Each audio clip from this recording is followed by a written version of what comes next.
أجمعين. قال رب اشرح لي صدري ويسر لي أمري واحلل عقدة من لساني يفقه قولي. رب يسير عليك يسير وتمم بالخير. أهلا وسهلا yang berbahagia Al-Fadhil Ustaz Muhammad Nazri bin Haji Mustaqim. Sudi bersama-sama dengan Gemenur Iman dalam kuliah duha hari ini, sambungan tadabbur surah Al-Baqarah. Juga bersama-sama yang dikasihi para pencinta ilmu, sahabat-sahabat yang dirahmati oleh Allah Subhanahu Wa Taala yang telah bersedia di Google Meet. Terima kasih kepada tim pengurusan Gemenur Iman yang dipimpin oleh Hajar Suniati binti Mansur dan serta dengan Gemenur Iman. Jadi bagi memberkati kuliah kita pada pagi ini, mari sama-sama kita membacakan umul kitab yang akan dipimpin oleh Al-Fadhil Ustaz. Kita hadiahkan kepada baginda Rasulullah Sallallahu Alaihi Wasallam, ahli keluarga baginda, para sahabat, para siddiqin, para syuhada, alim ulama, guru-guru kita, ahli keluarga kita serta muslimin dan muslimat, sama ada yang masih hidup ataupun yang telah kembali ke rahmatullah. Isiril Fatihah. A'udzu billahi minasyaitonir rajim. Bismillahirrahmanirrahim. Alhamdulillahi rabbil alamin. Ar-Rahmanir Rahim. Maliki yaumiddin. Iyyaka na'budu wa iyyaka nasta'in. Ihdinas siratal mustaqim. Siratal ladzina an'amta 'alaihim ghairil maghdubi 'alaihim waladdallin. Amin. Amin, amin, amin ya Rabbal Alamin. Semoga Allah kurniakan kefahaman kepada kita, kurniakan kerahmatan, kurniakan kebaikan dan tingkatkan iman kita dengan kita duduk dalam halaqah ilmu ini. Jom kita bersihkan hati dengan tadabbur hari ini. Saya dengan penuh ta'zim menyerahkan kepada Al-Fadhil Ustaz. Tafadhal mashkura.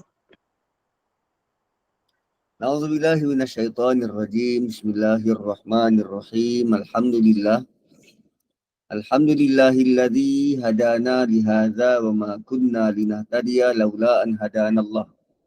Asyhadu an la ilaha illallah wahdahu la syarikalah wa nasyhadu anna Muhammadan abduhu wa rasuluh. Allahumma shalli wa sallim wa barik ala Muhammad wa ala ali Muhammad kama shallaita ala Ibrahim wa ala ali Ibrahim fil alamin innaka Hamidum Majid. Rabbi syrah li sadri wa yassir li amri wahlul 'uqdatam min lisani yafqahu qawli. Subhanaka la ilma lana illa ma 'allamtana innaka antal alimul hakim. Rabbi yassir wa la tu'assir. Rabbi tammim bil khair ya arhamar rahimin. Assalamualaikum warahmatullahi wabarakatuh. Okay, kita nak masuk ayat 174. 174. Pertemuan yang lalu kita kenal pasti level kehalalan ataupun makanan yang dituntut kepada seluruh manusia adalah halal dan baik. Manakala bagi orang beriman halal itu bukan lagi persoalan, tetapi dia dituntut untuk mencari yang baik, Namun begitu, walaupun ada peraturan semacam itu, ada je manusia-manusia yang tak nak ikut. Malah Allah Subhanahu Wa Taala mendetailkan pula apa yang haram dimakan. Antaranya makan bangkai.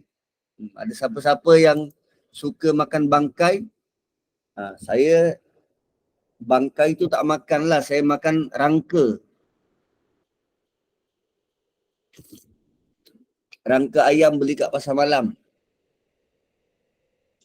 Ada yang suka makan babi ataupun makan darah, menghirup darah.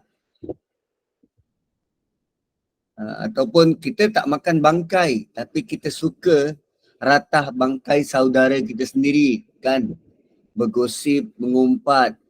Itu pun makan juga benda yang haram. Kan. So,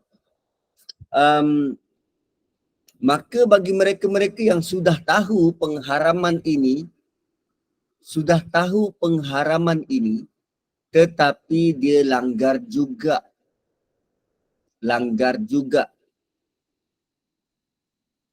Maka Allah bagi tahu, Allah beri kata dua kepada mereka.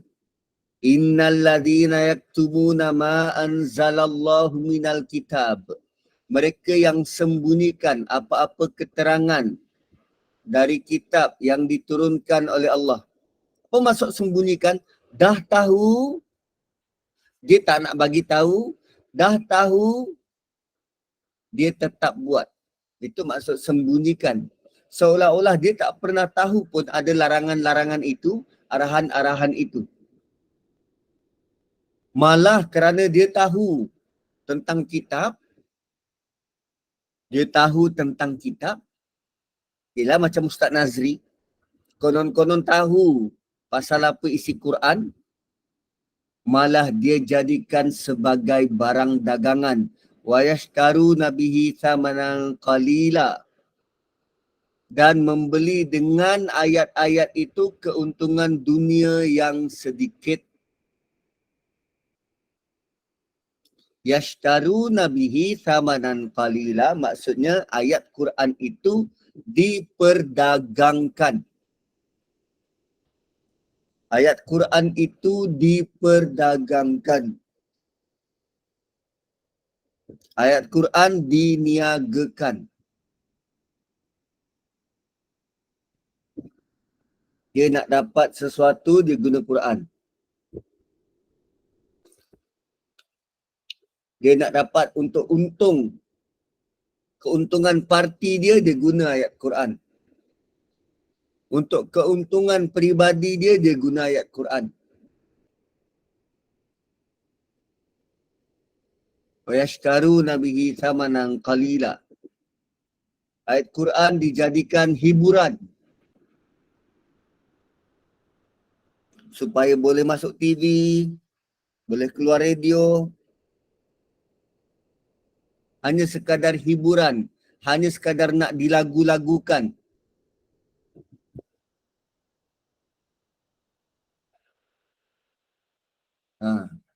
Ulaika ma ya'kuluna fi butunihim illan nar. Allah kata orang jenis semacam ini, mereka mengisi dalam perut mereka api neraka. Tidaklah apa yang mereka makan itu hasil daripada dijual-jual itu dan jual-jual ini. Kan Quran tidak pun membentuk pribadi dia. Dia masih lagi dengan perangai yang lama. Tetapi bila cakap tentang Quran tu berdegar-degar, Quran tak merubah hidup dia. Hubungan dia dengan keluarga masih lagi macam tu. Quran tidak sekelumit pun memberi impak cara dia bernafas, cara dia makan, cara dia minum. Maka apa yang dia makan tidaklah melainkan ia adalah api neraka. Apa yang dia masukkan dalam perut tiada lain kecuali api neraka. Itu pertama. Hasil daripada dia jual agama ni, dia akan masukkan dalam perut dia api neraka.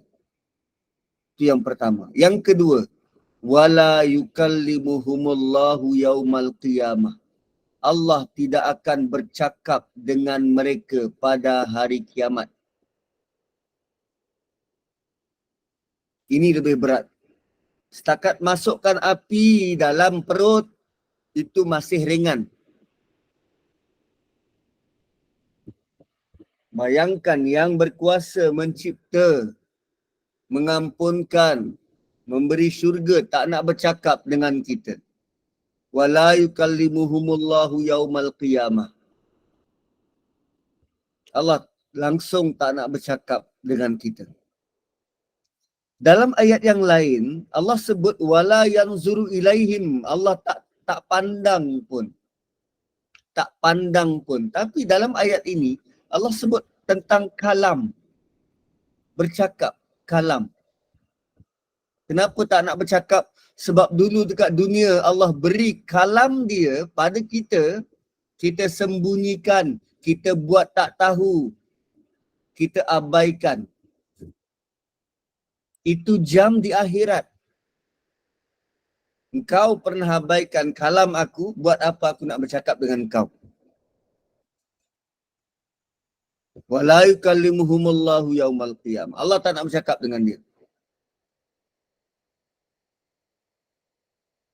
Tatkala semua orang berharapkan keampunan, mercy, belas kasih dari Allah, Allah tak nak cakap dengan orang ni.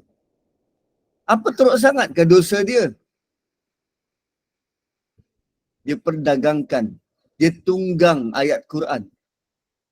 Itu je. Dia berzina ke? Tidak. Dia membunuh ke? Tidak. Apa dia buat? Dia tunggang ayat Quran. Dia sembunyikan. Berat tak? Berat. Ni lagilah orang-orang yang kerja dekat pejabat agama, pejabat mufti. Berat.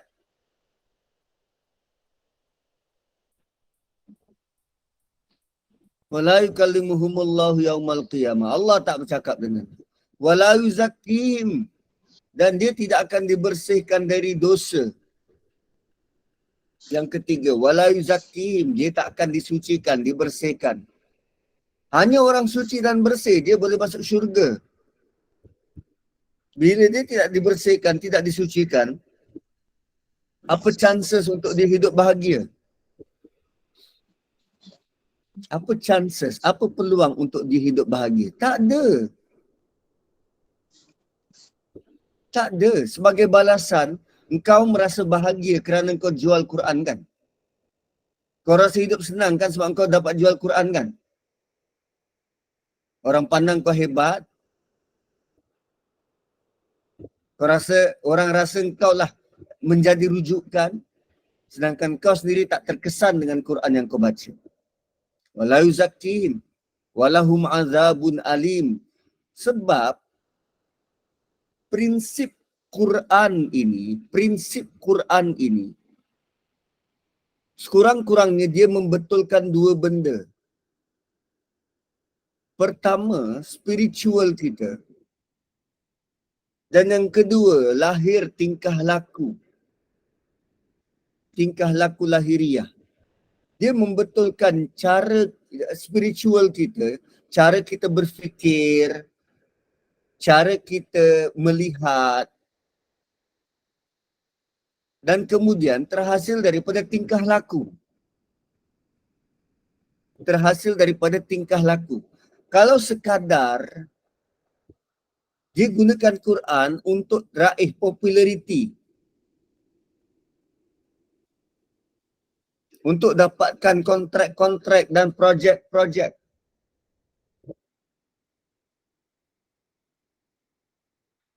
tidak pun mengubah diri dan pribadi, Quran tidak berfungsi jadi yuzakki, pembersih. Kan dalam ayat sebelum ni kita ada jumpa doa Nabi Ibrahim. Ingat lagi tak ayat mana doa Nabi Ibrahim? Ke dah lupa? Mana Ustaz? Adalah pernah lalu hari tu, tapi biasalah. Makcik dah tua, dah lupa dah Ustaz. Mana satu Ustaz? Ni aku tunjukkan.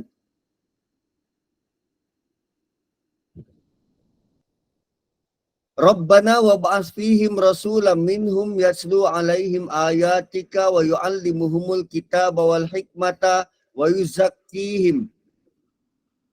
Sama perkataan yang Nabi Ibrahim mohon, berkait rapat dengan kitab yang bakal dibaca oleh Nabi akhir zaman. Fungsi terakhir yang Nabi Ibrahim minta, wa yuzakkihim. Tetapi Allah tukar kedudukan wa yuzakkihim ni selepas yatlu alaihim ayatika. Ketika Allah menjawab doa Nabi Ibrahim. So wala yuzakkihim. Ayat ini berkait rapat, berkait langsung dengan Quran. Wa yuzakkihim. Walahum azabun alim. Dan lebih mengecewakan, Quran hanya dipertandingkan. Siapa paling sedap baca?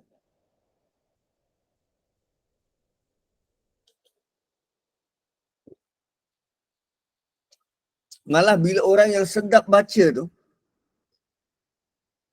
bila orang sedap baca, apa yang kita buat? Penonton buat apa? Penonton bersorak.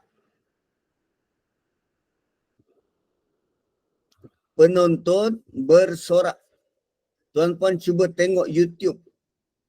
Cuba tengok YouTube. Tahun lepas punya tilawah Quran antarabangsa. Ni aku tunjukkan ni. Tilawah antarabangsa 2022 peserta Malaysia.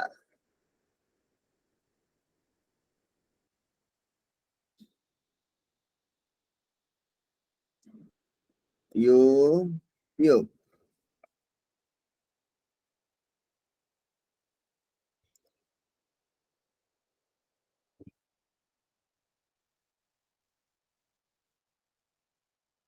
Siapa nama dia tu? Siapa nama dia? Sofwan. Ini yang Johan. Tak tengok yang peserta Malaysia baca.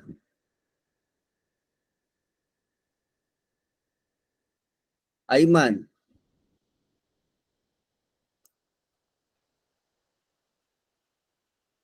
Okey. Ni nak tunjuk. Assalamualaikum warahmatullahi wabarakatuh.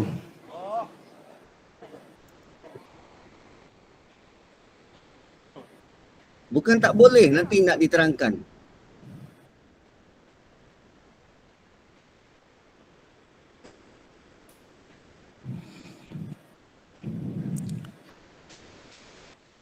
A'udzu billahi minasy syaithanir rajim.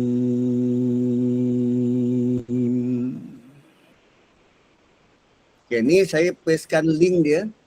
Nanti tuan-tuan tengok. Kalau kita tengok sampai habis video ni, habislah kelas kita. Free-free je aku kena bayar kan.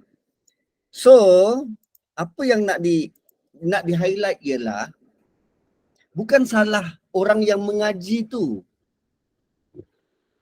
Tetapi penonton yang melihat, dia have no idea kenapa aku datang sini. Kan, dia masih belum faham kenapa aku attend majlis musabaqah macam ni, majlis tilawah macam ni. Apa yang aku perlu buat? Hanya dengar orang baca Quran dengan lagu-lagu atau apa? Ayat yang Aiman dibaca adalah ayat yang mengkritik orang Kristian yang kata Masih Isa Ibnu Maryam sebagai Tuhan. Ayat dia tu, ayat Allah marah. Allah kecam. Tapi kerana lagu dia bawa tu sedap, penonton bersorak. Dia tak faham pun yang dibaca tu.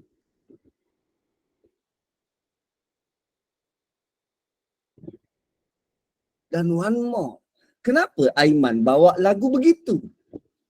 Kenapa Aiman bawa lagu tu? Dia tak faham ke ayat dibaca? Kan?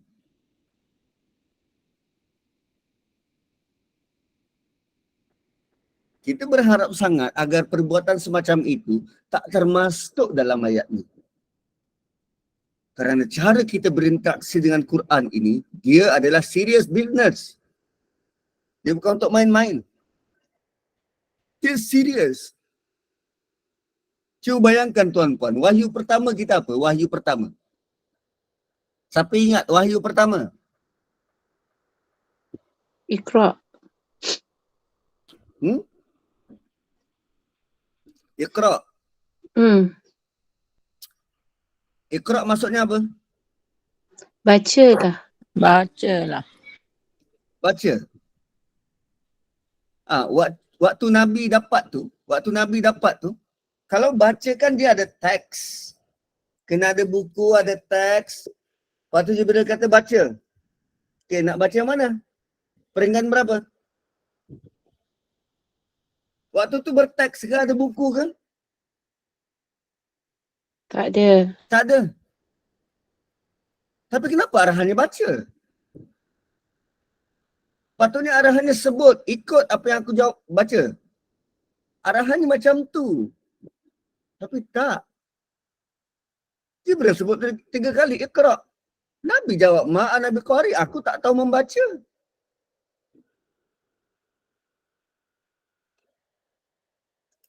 Dan dengan wahyu pertama tu sudah membuktikan bahawa Quran bukan datang dari Nabi. Kita kalau dengar perkataan Iqra atau bacalah, apa kita kena buat? Itu kan arahan. Arahan daripada satu orang kepada yang lain. Itu arahan dari satu orang kepada yang lain. Kita mendengar dan menerima arahan.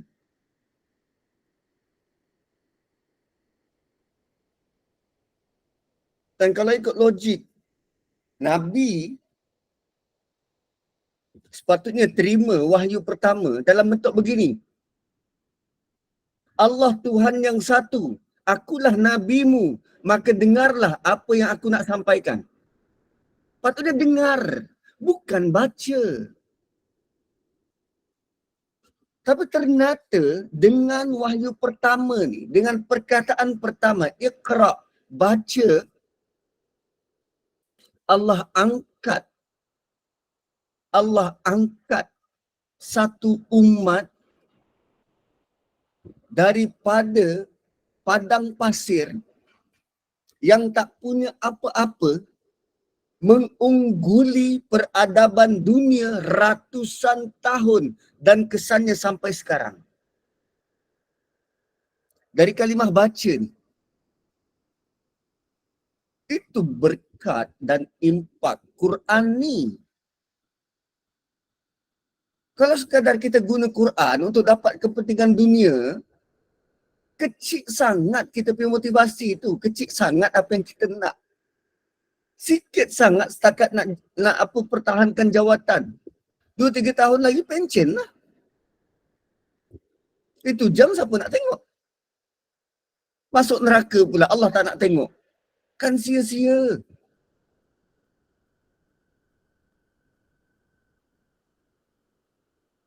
Dengan baca tu, ni nanti aku nak nak ulas hari Isnin. Tadabbur hari Isnin, Suratul Alaq. Tadabbur hari Isnin, Suratul Alaq. Ustaz Syami kupas ayat pertama pun tak habis. Tentang baca dengan nama Tuhanmu. Baca dengan nama Tuhanmu. Ayat tu sangat bernilai tinggi. Sangat bernilai tinggi. Kita dapat arahan pertama dari Allah, baca. So serajin mana kita membaca sekarang ni? Kita suka baca status orang. Kita suka baca Facebook. Kan serajin mana kita baca? Ada nak baca kitab macam ni? Tafsir macam ni. Ni pula tafsir Azhar. Apa lagi nak dibaca? Banyak barang nak dibaca. Buku macam ni. Divine speech. Sangat banyak. Sangat banyak. Malah Quran waktu disampaikan kali pertama itu, Nabi dengar. Sebut perkataan baca tu maksudnya ikut. Ikut. Baca kembali. Begitu. So bayangkanlah, kalaulah kita punya hubungan dengan Quran, sekadar mahu mencari kepentingan dunia, yang kita agung-agungkan sebelum ni, banyak-banyak ayat Quran adalah ayat 1000 dinar. Kenapa sampai digelar 1000 dinar?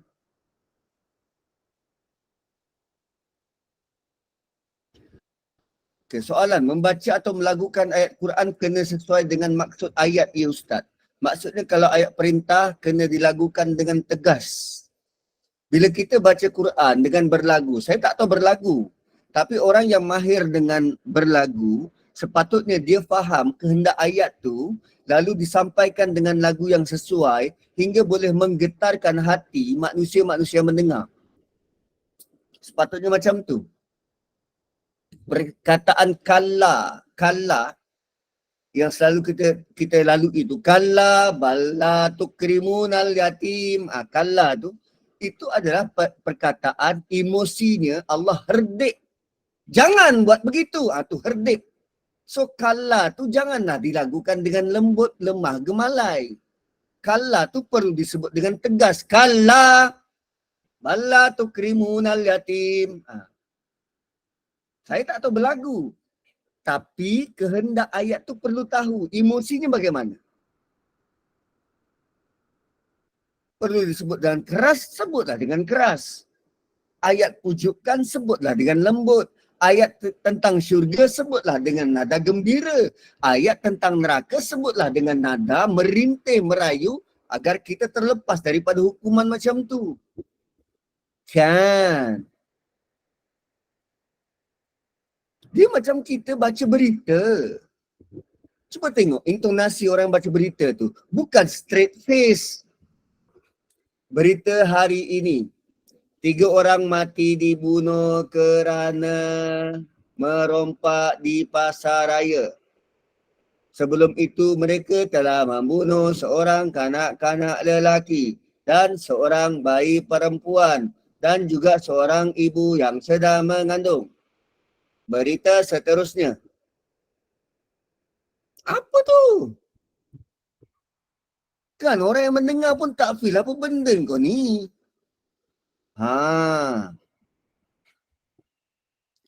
So Quran perlu dibuat begitu.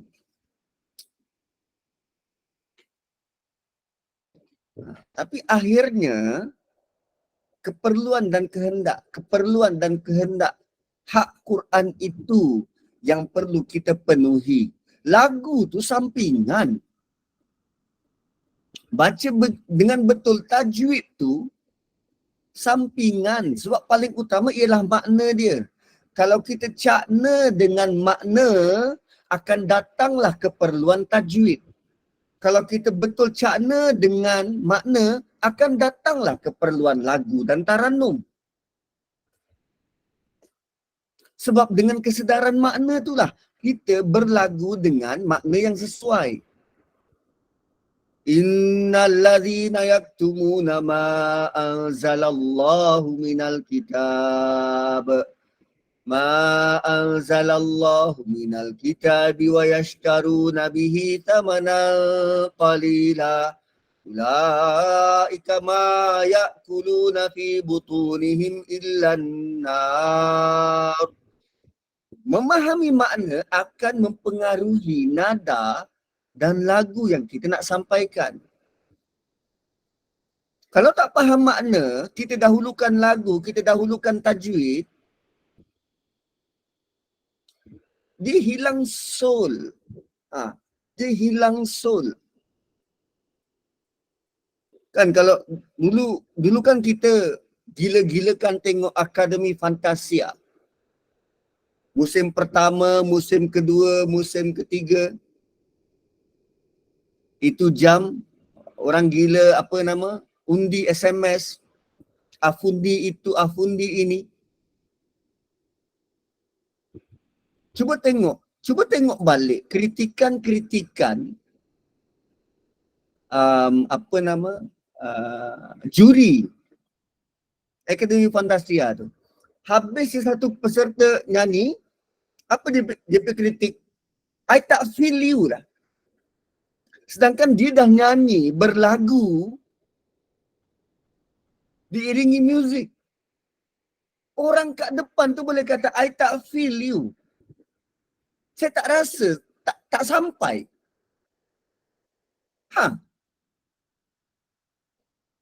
Sama macam Quran.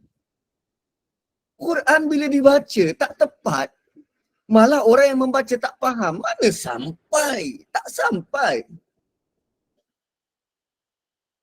Ada satu ketika,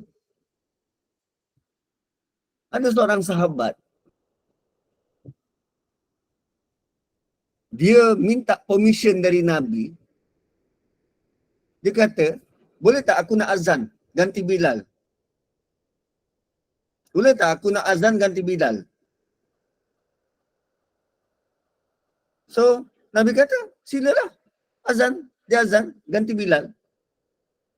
Bilal nak azan, dia suruh ke tepi, biar aku azan. So, dia pun azan. Habis dia azan, malaikat turun.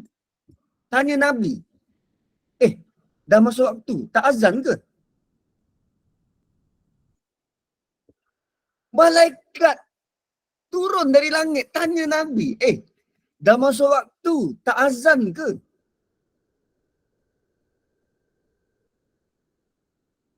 Hatta laungan azan tu pun kalau tanpa makna, tanpa menghayati, tak sampai ke langit. Masa dikira belum azan. Apa ni? Kita ni hidup, kita bukan hidup, kita je. Tapi hidup kita ni diperhati oleh makhluk-makhluk yang lain. Malaikat terutamanya.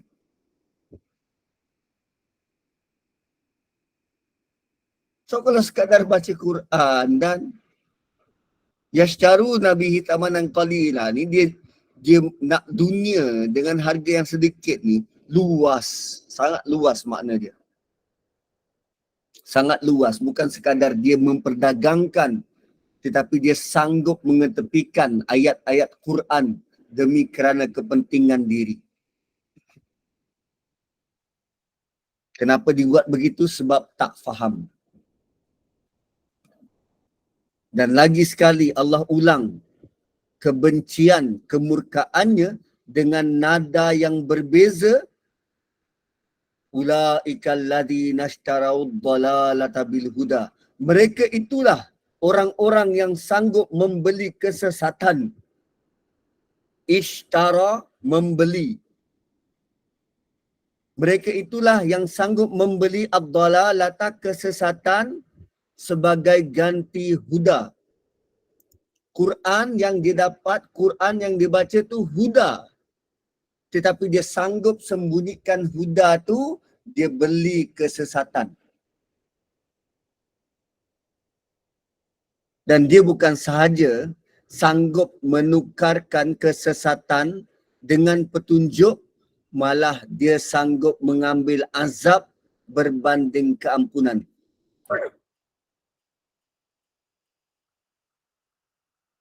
Ulaikal ladzina ishtarawud dhalalata bil huda wal azaba bil maghfirah. Mereka sanggup membeli kesesatan dan meninggalkan petunjuk dan membeli azab seksa neraka dan meninggalkan keampunan. Dan kemudian Allah kata apa? Fama asbarahum 'alan nar. Woi, menakjubkan betul diorang punya kesabaran nak menghadapi api neraka. Allah cakap macam tu. Sungguh menakjubkan atas dasar kesanggupan mereka nak menanggung siksa api neraka tu.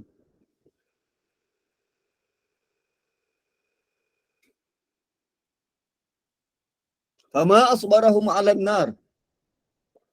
Sabar betul diorang nak masuk neraka. Allah takjub dengan kesabaran diorang nak hadapi api neraka.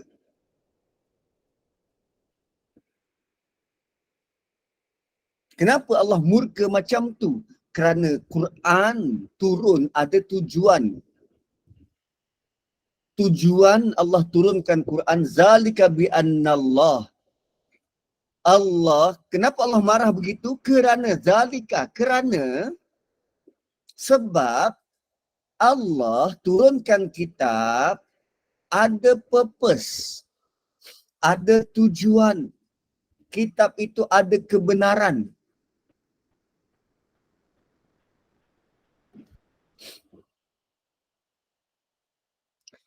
Okey, basically Puan Anisah punya tanggapan ini ada benarnya. Cuma ayat ini Allah tak sebut Nasrani. Ayat sebelum tu Allah mulakan dengan ya ayyuhalladzina amanu. So boleh jadi ayat-ayat ini ditujukan kepada kita exclusively. Dia bukan tentang orang Nasrani yang ubah. Yang itu sudah ditegur. Dia bukan tentang orang Yahudi yang ubah. Yang itu sudah ditegur. Ini part orang beriman, orang Islam. Jeng jeng jeng. Allah turunkan kitab ni, ada hak-hak dia. Ada fungsi dan tugas dia. Dalam tempoh 23 tahun, Quran merubah landscape penghuni padang pasir menjadi individu paling unggul sikap, sifat dan akhlak di dunia. Mengatasi keunggulan malaikat. Dengan Quran.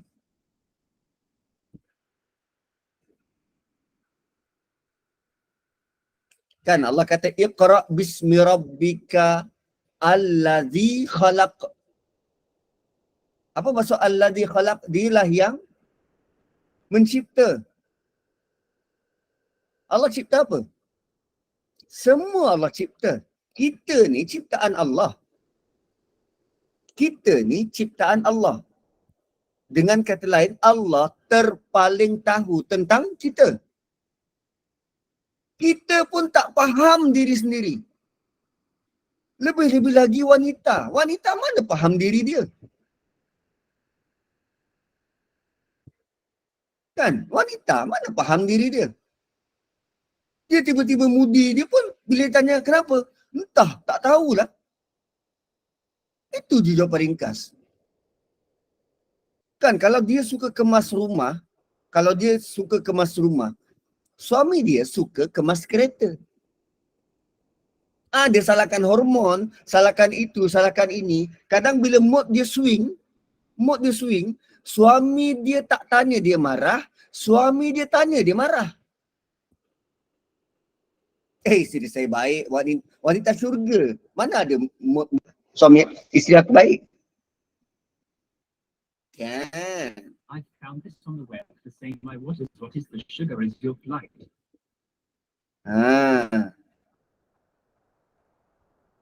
Kalau perempuan suka kemas rumah, lelaki dia suka kemas kereta. Dan kadang kalau dia guna kereta suami, bila suami cek bertanda kereta tu, tergesel ke apa, kan bila tanya, ni apa ni, ni apa ni? Jawapan dia apa? Tadi tak ada. Tadi tak ada dia kata. Walhal tu dah bergesel dah tu. Tadi tak ada ni.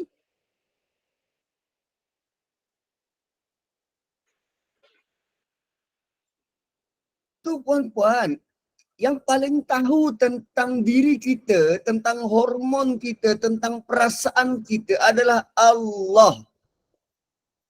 Kita sendiri tak tahu. Saya sendiri tak tahu apa yang saya nak.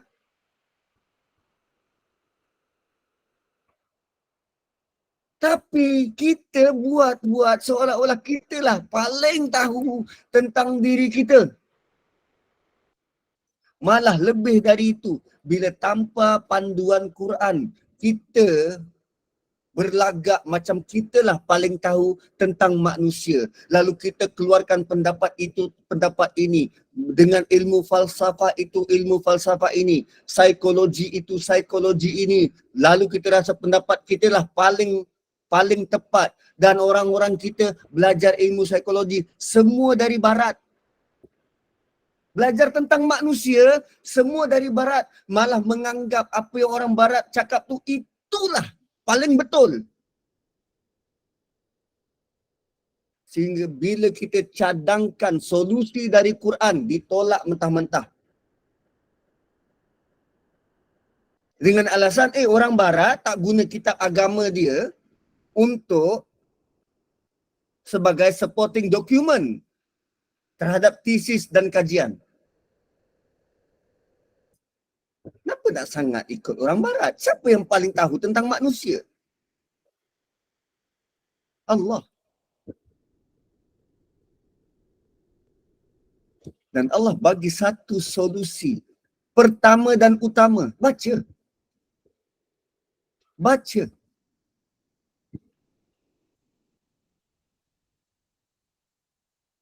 Simple je solusinya. Baca. Kau tak tahu? Baca. Baca Quran. Kau tak tahu apa yang berlaku pada diri kau? Baca Quran. Baca. Baca dengan nama Tuhanmu. Baca.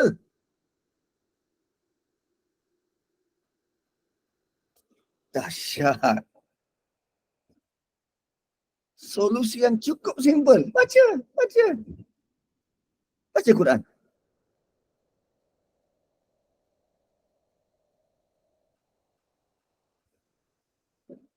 Dan kita pun tak tahu apa yang paling baik untuk diri kita. Tak tahu. Kita tak tahu. Kita tak tahu. Malah bila kita berlagak macam kita paling tahu. Lalu mulalah kita konon-konon share lah masalah awak pada saya. Mana tahu saya boleh tolong. Ini aku baru baca ni kes pergaulan suami orang, isteri orang dekat office. Ya, baca. Baca. Awak ceritalah mana tahu saya boleh tolong. Kita pun cerita. Isteri saya macam ni, suami saya macam ni, begini-begini. Lalu nampak orang rakan sepejabat tu makin caring, makin sayang. Awak lain lah, suami saya tak macam ni. Awak lain lah, isteri saya tak macam ni. Akhirnya kantoi berzina dalam kereta.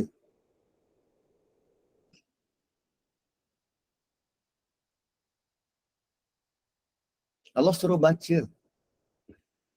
Bukan ambil tahu kisah orang. Baca Quran. Kau sibuk ambil tahu tentang hal orang lain, masalah kau tak settle.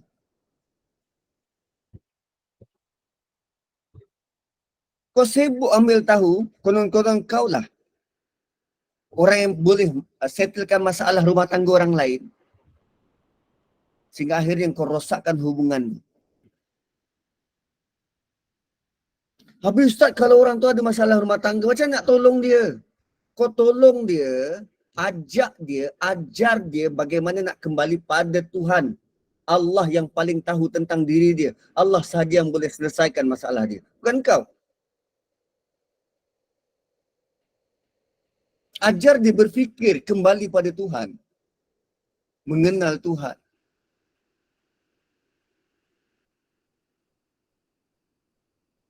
Sebab hanya dengan Quran boleh fix masalah rohani. Kerana Quran itu cahaya. Roh kita ni cahaya. Bila cahaya berjumpa cahaya, dia akan saling menguat antara satu sama lain. Terutamanya cahaya Quran yang datang direct dari Tuhan. Itulah sumber kepada kehidupan roh yang berpanjangan. Dah boleh tulis lirik lagu dah tu. So begitulah tuan-tuan. Zalika bi anna Allah nazzala al-kitaba bil haqq. Allah turunkan Quran ini ada purpose, ada fungsi, ada tujuan Wa innal ladzina ikhtalafu fil kitabi la fi shiqaqin ba'id. Dan bagi orang-orang yang ikhtilaf, yang tak setuju,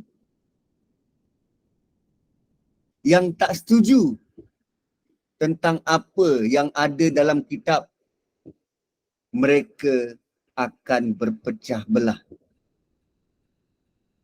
Wih, perlis lihat teks agama berbeza dengan negeri-negeri lain. Berpecah belah tak?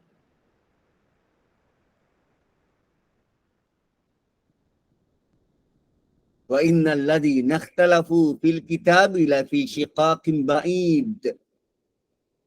Bila dia ikhtilaf, berbeza pendapat terhadap apa yang ada dalam kitab, dia akan berpecah belah. So, untuk kembalikan bersatu, kena baca Quran dengan kefahaman yang baru dan menyatukan.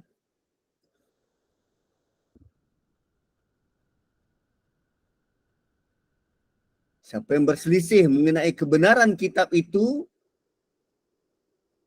dia bukan sekadar berselisih apa yang ada dalam kitab. Satu pihak tidak beriman dengan kitab, satu lagi beriman dengan kitab. Pecah.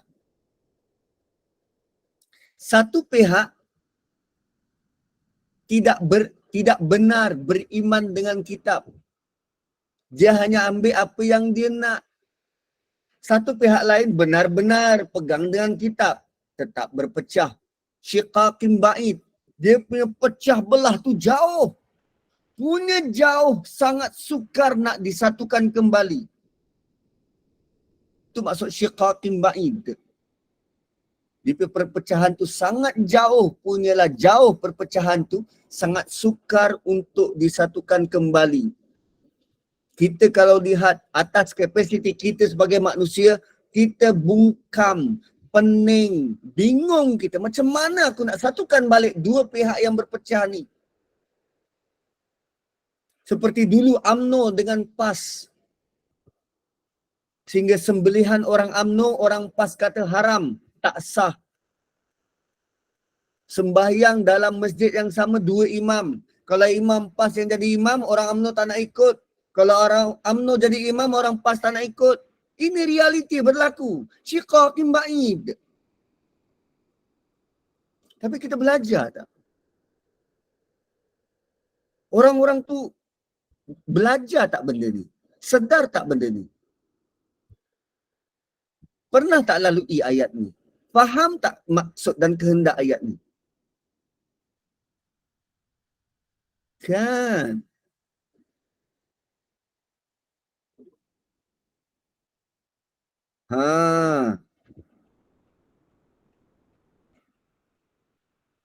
So, bila dia berhadapan, tak baca Quran, dan dia anggap remeh tentang fungsi dan tugas Quran ini, lalu dia mula berikhtilaf, berbeza pandangan, pendapat tentang banyak perkara, dan dia berpecah. Dia berpecah jauh begitu.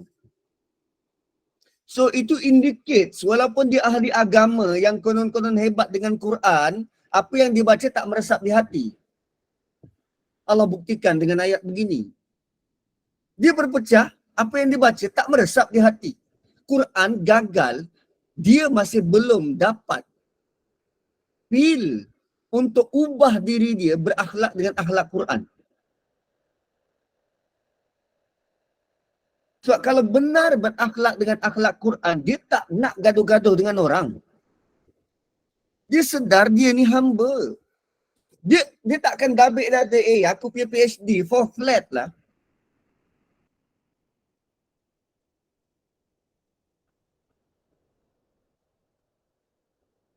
Sebab tak faham, maka dia ada, Allah pisahkan dia jauh. Jauh.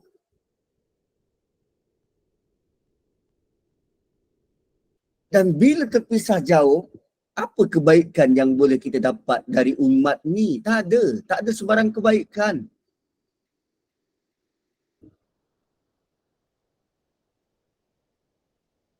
Kan? Ui, dahsyat tuan-puan, dahsyat.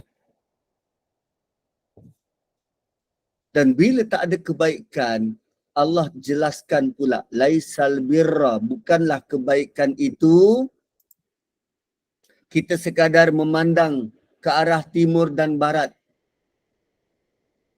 Bukanlah perkara kebaikan itu hanya kamu menghadap muka ke timur atau ke barat. Ialah pihak yang berpisah tadi, pihak yang syiqaqin ba'id, berpecah belah tu, kan satu kat timur, satu kat barat. Allah kata kebaikan tu bukan hanya memandang ke timur, tengok pihak yang sana, tak betul. Tengok pihak yang situ, tak betul lah. Itu bukan label kebaikan. Tetapi label kebaikan sebenar ialah man amana billah, siapa yang beriman dengan Allah. Orang yang gaduh tu, yang rasa pendapat dia paling betul, dia benar ke beriman dengan Allah? Kemudian Allah gandingkan perkara yang lebih yang penting selepas beriman dengan Allah ialah beriman dengan hari akhirat. Engkau boleh bersabar ke dengan azab neraka? Al-yaumil akhir. Tadi Allah menyatakan kekaguman. Oi, sabar betul diorang ni dengan azab neraka. Fama asbarahum 'alan nar.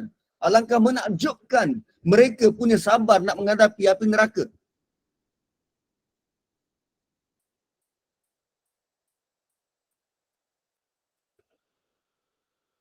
Kan? So sepanjang belajar Quran, sepanjang baca Quran, kita kena baca dengan feel dan rasa. Aku perlu berubah. Aku perlu buat sesuatu. Quran ini ada hak dan aku perlu laksanakan, sempurnakan hak-hak Quran.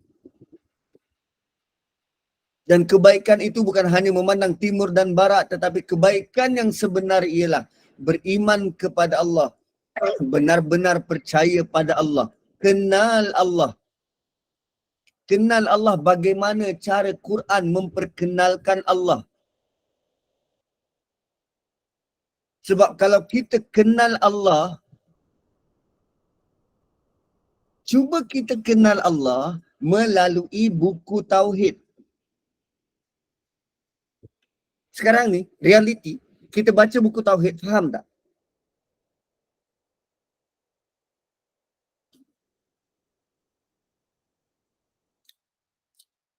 Kita sebagai layman, baca buku Tauhid. Ada asma' wa sifat, uluhiyah, rububiyah. Senang tak nak digest? Makan masa bertahun. Cuba baca Quran. Cuba baca Quran. Kenal Allah melalui pembacaan Quran. Surah Hasyar, kan ayatul kursi, suratul ikhlas. Tengok bagaimana Allah memperkenalkan alam ni pada kita.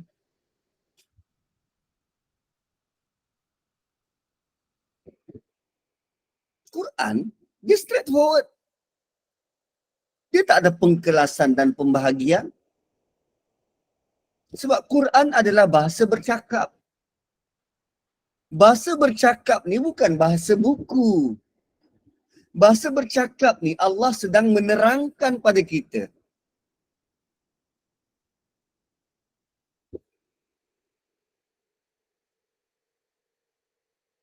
Satu bila kali pertama kalau tak diterangkan memang tak faham. Tetapi kita dah sampai kat 177. Sekurang-kurangnya tuan-puan kena buat revision balik bermula daripada ayat pertama. Cuba baca balik. Aku faham tak apa yang aku baca ni? Boleh tak aku ingat balik apa yang Ustaz terangkan dulu? Atau pemahaman aku macam mana? Semakin baik, semakin meningkat? Atau sama je macam dulu? Jangan lepaskan peluang tu. Biar kalaupun kita tak boleh nak menguasai 114 surah, sekurang-kurangnya kalau kita dapat faham 2-3 ayat dan kita mati dengan kefahaman yang sebenar, dengan kefahaman yang betul terhadap ayat tu, itu yang jadi benteng pada kita nanti.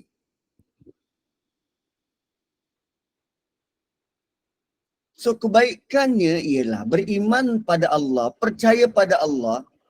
Iman tu kebaikan. Allah kata iman tu kebaikan. Iman bukan sekadar aku percayalah. Siapa percaya? Semua angkat tangan. Apa yang korang percaya? Entah, dia angkat tangan aku berikut.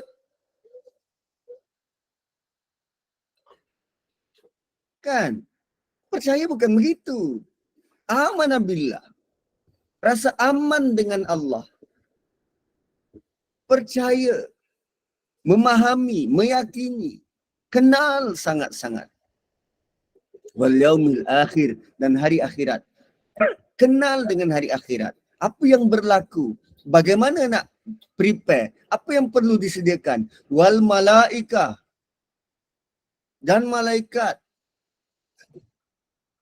yang bawa angin, yang bawa hujan, yang datangkan rasa kematian, yang mencatat amal.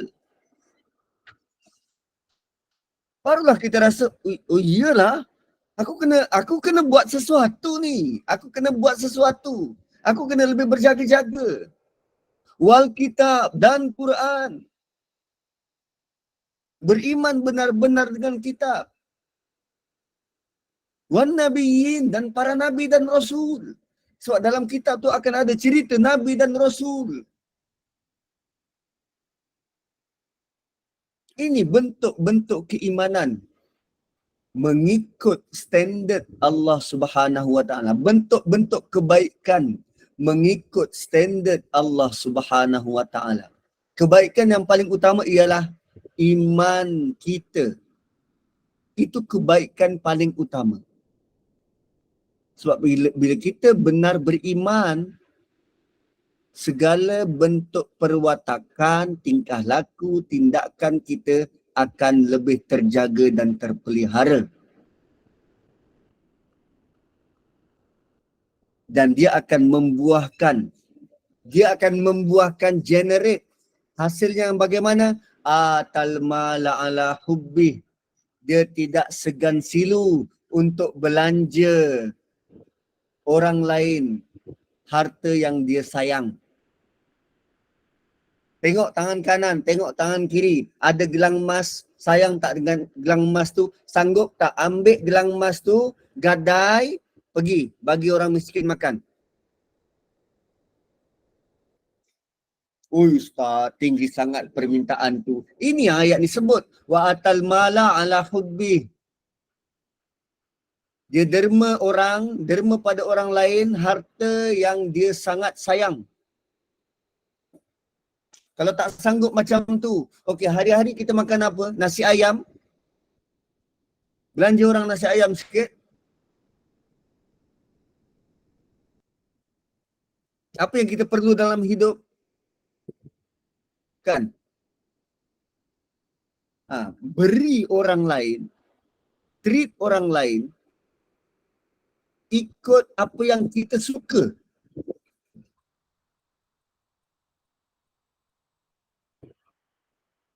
Zawil qurba, kepada keluarga terdekat, kaum kerabat. Wal yatama, dan anak yatim. Wal masakin, dan orang miskin. Wabnas sabil, dan ibnu sabil. Wasailina, dan orang-orang yang meminta. Siapa orang meminta ni? Dia kaya mungkin tapi dia terdesak, minta tolong. Tolonglah.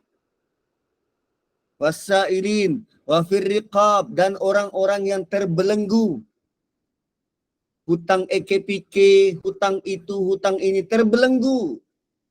Dia tak boleh buat apa-apa. Wa aqamas solah. Tuan-puan, solat datang selepas itu semua. Solat datang selepas kita belanjakan harta. Wa aqamas salah wa ataz zakah, baru keluarkan zakat. Wal mufuna bi ahdihim, sempurnakan janji. Idza ahadu, bila kamu berjanji. Apa sempurnakan janji bila kamu berjanji? Kan bonda jemput pergi kenduri kahwin anak dia. Okey, bonda saya janji datang. Sempurnakanlah janji itu. Keluarga terdekat tu keluarga kerabat kita. Kerabat kita. Bukan sahabat-sahabat karib. Ayat ni tak sebut sahabat. Keluarga. Siapa yang kita anggap keluarga itulah keluarga. Jiran kita keluarga ke? Bukan. Bukanlah. Jiran.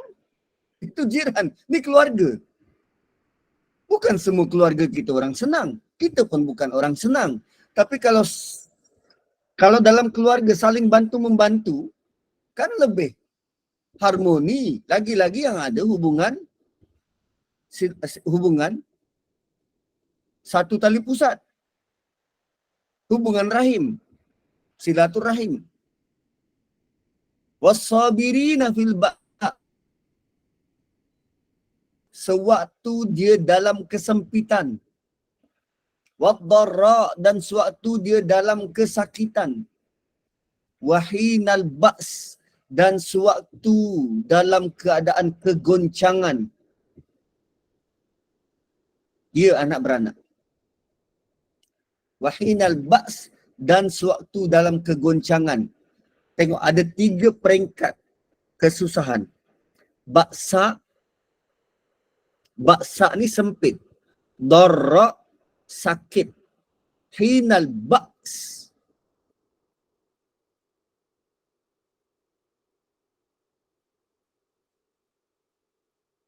Kesempitan yang sangat-sangat. Kalau kita nak gambarkan macam mana baksa, dharra dengan hinal ba's macam ni. Baksa ni hujan renyai-renyai. Dharra, hujan lebat. Hinal ba's, banjir. Macam tu. Satu level dia. Hujan renyai-renyai, hujan lebat, dan banjir besar. Puting beliung, tsunami atau hinal ba's. Allah kata apa? Orang-orang yang buat itu semua. Ulaikal ladzina shadaqu. Mereka itulah yang membenarkan. Mereka itulah orang-orang yang benar. Wa ulaika humul muttaqun, dan itulah orang bertakwa.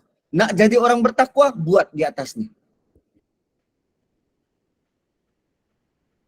Nak jadi orang siddiqin macam Abu Bakar, buat semua tu. Ulaikal ladzina shadaqu wa ulaika humul muttaqun. Ada 2 panggilan kepada mereka ini. Pertama siddiq, mereka-mereka yang membenarkan, dan yang kedua muttaqun, mereka-mereka yang bertakwa. Dan lagi aku call balik. Thank you.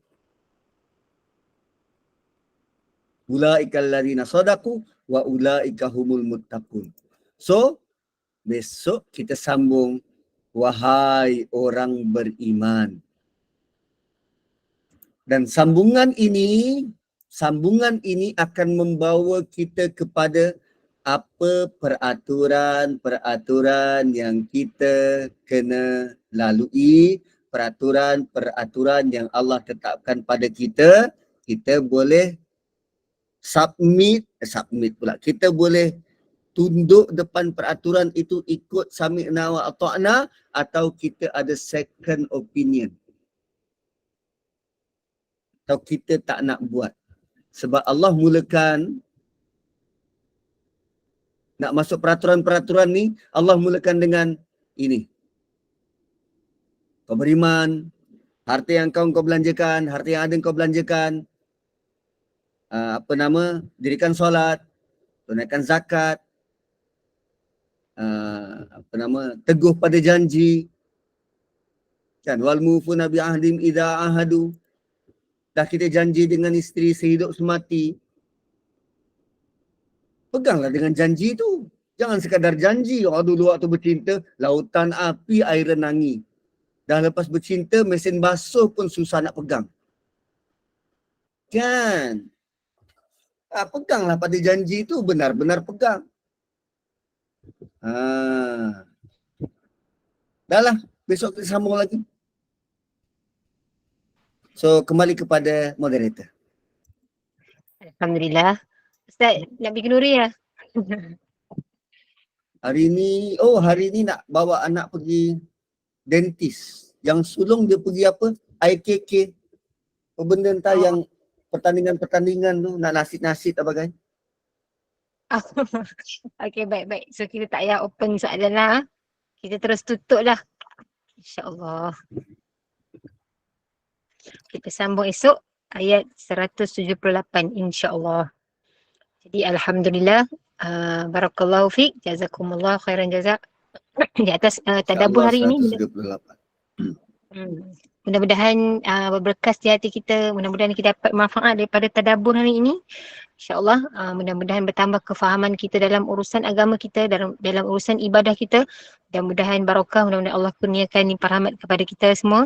Terima kasih kepada tim Gubernur Iman, sahabat-sahabat pencinta ilmu yang mengimarahkan kuliah kita daripada subuh tadi sampai berapa dah ni? 9.30. Masya Allah. Ustaz, sikit je bahan. Kuliah petang ini, kuliah asal 5.30 petang bersama dengan Al-Fadhil Ustaz Imam Farid bin Syari dengan hadis 40 Imam Nawawi. Jadi teruskanlah bersama-sama dengan Gubernur Iman. Dan ini saya mewakili Gubernur Iman memohon maaf sekiranya ada sebarang kekurangan dan kesilapan. Yang baik itu datang daripada Allah, yang tidak baik dan kelemahan itu dari kami sendiri. Selamat menjalani aktiviti di hari cuti. Nak pergi kenduri ke, nak pergi mana-mana ke. Semoga Allah pemudahkan segala urusan kita. InsyaAllah. Sebagai menutup majlis, mohon sekali lagi Al-Fadhil Ustaz untuk bacakan tasbih kafarah dan surat As. Saya sudahi dengan wabillahi taufiq wa hidayah. Wassalamualaikum warahmatullahi wabarakatuh.